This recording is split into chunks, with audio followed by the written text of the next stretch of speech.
সময় নিজের নিয়মেই বদলায়, শুধু রেখে যায় স্মৃতি, মুহূর্ত আর ভুলতে না পারা ঘটনা, যা মানুষকে কাঁদায়, হাসায়। সর্বোপরি 12টা মাস যায় কিছু না কিছু শিখেই দিয়ে যায়। চলুন ফিরে দেখা যাক 2023-এর ভারতের বেশ কিছু গুরুত্বপূর্ণ ঘটনা। ভারতীয় কুস্তি ফেডারেশনের শীর্ষ পদে থাকা ব্রিজভূষণ শরণ সিংয়ের বিরুদ্ধে হেনস্থা এবং শ্লীলতাহানির অভিযোগ আনেন ভারতীয় কুস্তিবিদরা। সাক্ষী মালিক, দীনেশ ফোগাট, বজরং পুনিয়ারা করেছেন বিক্ষোভও, যার রেশ রয়েছে বছর শেষেও। বছরের শুরুতে কংগ্রেস নেতা রাহুল গান্ধী এবং শেষের দিকে তৃণমূল সাংসদ মহুয়া মৈত্রের সাংসদ পদ বাতিল করে। যদিও রাহুল গান্ধী ফিরে পেয়েছেন তার সাংসদ পদ, মহুয়ার ভাগ্য নির্ধারণ নতুন বছর হবে কিনা জানা নেই। আদানি গোষ্ঠীকে নিয়ে হিন্ডেনবার্গের রিপোর্ট ঘিরে দেশ জুড়ে তোলপাড় হয়েছে। মার্কিন শর্ট সেলার সংস্থা দাবি করে আদানিরা নিজেদের ফায়দার জন্য নানাভাবে ভারতের বাজার প্রভাবিত করছে।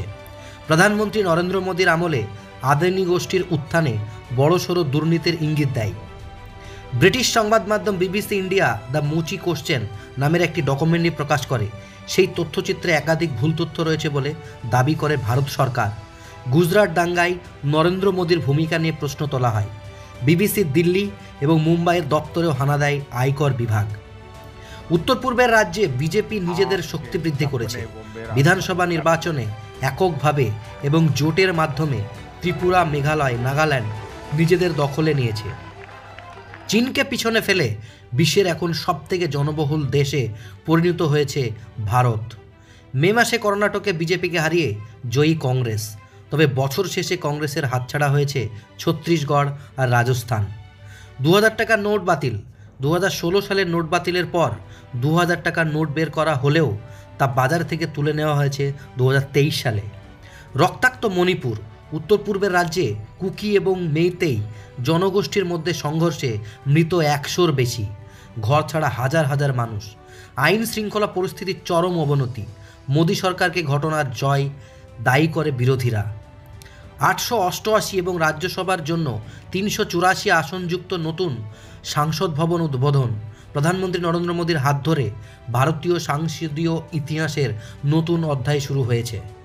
উড়িষ্যার বালেশ্বরের বাহানাগা স্টেশনের কাছে চেন্নাইগামী করমণ্ডল এক্সপ্রেসের সঙ্গে বেঙ্গালুরু হাওড়া সুপারফাস্ট এক্সপ্রেস এবং একটি মালগাড়ির ভয়াবহ সংঘর্ষ হয়। 296 জনের মৃত্যু হয়, আহত কয়েক হাজার। মহাকাশ গবেষণায় ভারতের বড় সাফল্য। সফল ইসরোর চন্দ্রযান 3 সফল। গোটা বিশ্বকে চমক দিয়ে বিশ্বের প্রথম দেশ হিসাবে 23 আগস্ট চাঁদের দক্ষিণ মেরুতে সফল অবতরণ করে।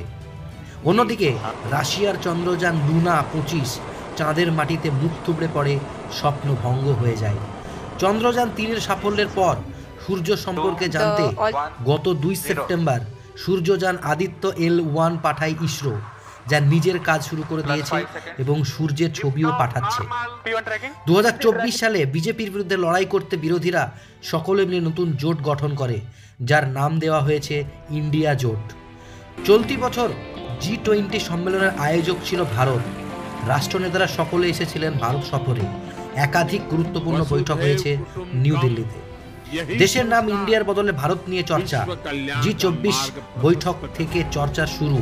ওই বৈঠকেই দেশের নাম হিসাবে ইন্ডিয়ার জায়গায় ভারত লেখা শুরু হয়।